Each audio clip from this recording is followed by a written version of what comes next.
এই যে দেখেন ইয়াবা কই এই যে ইয়াবা গালায় আপনার জন্য সুবিধা আপনি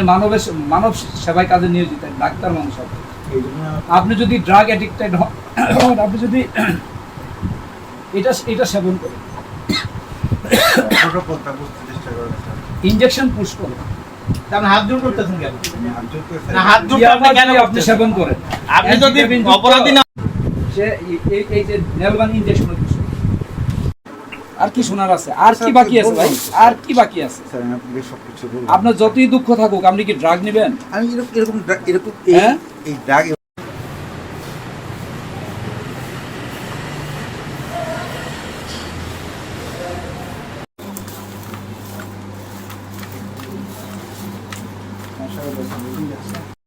উপজেলা স্বাস্থ্য অফিসার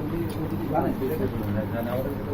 পরে এই গলি তুই ইয়াবাগুলি প্রত্যেকটার মধ্যে আছে আর ওই রুমে আরো অসংখ্য আছে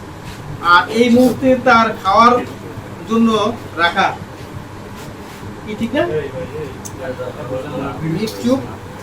এই যে এখানে এক এবং দুই পিসি আবার আছে এই দুই পিসি আবার ট্যাবলেট আছে আর একটা নেলবান আরো আছে মনে হয় আমরা আরো সাবস্টিটিউট চলতেছে এই যে অসংখ্য কোয়েল পাওয়া গেছে সে যে কিনে আনতো জিপার গুলি নিয়ে আসছে সে যে ইয়াবা কিনে নিয়ে আসতো আসার পরে এই যে খাওয়ার পরে এই যে প্রত্যেকটা মানে একটা ইয়াবা সেবন করে এখানে থাকে এই যে প্রত্যেকটার মধ্যে ইয়াবা গলিত ইয়াবা এই যে সেবন করা হয়েছে একটু ক্যামেরা ক্লোজ করে দেখা যাবে এই যে ইয়াবাগুলি সেবন করার কারণে প্রত্যেকটাতে এরকম আর ওই রুমে বাইকগুলি নিয়ে আসেন তো এই অল্প বাইক আমরা এটা বাইক করব আরে ওনাকে আমি বলেছি আপনার এই ধরনের চিকিৎসক বা অন্যান্য যারা কর্মকর্তা কর্মচারী নার্স থেকে শুরু করে সকলের বিষয়ে আরও সতর্ক থাকবেন যাতে এই ধরনের কোনো মাদকাসক্ত ব্যক্তি আপনার হসপিটালে না থাকে এবং আপনাদের মাধ্যমে আমি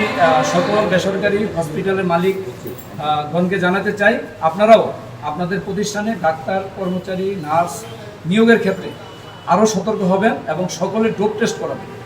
ডোপ টেস্টের পরবর্তী সময়ে আপনি তাদেরকে নিয়োগ দিবেন যাতে আমরা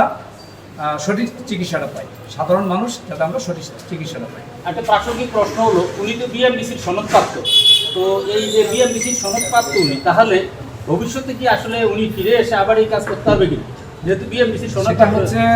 বিএমডিসি কর্তৃপক্ষ সে সিদ্ধান্ত নেবে ধন্যবাদ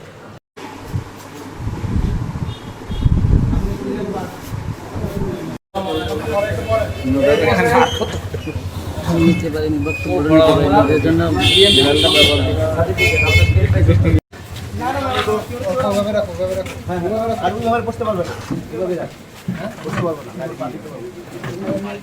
মোবাইলে লাইটটা মারে কে হলো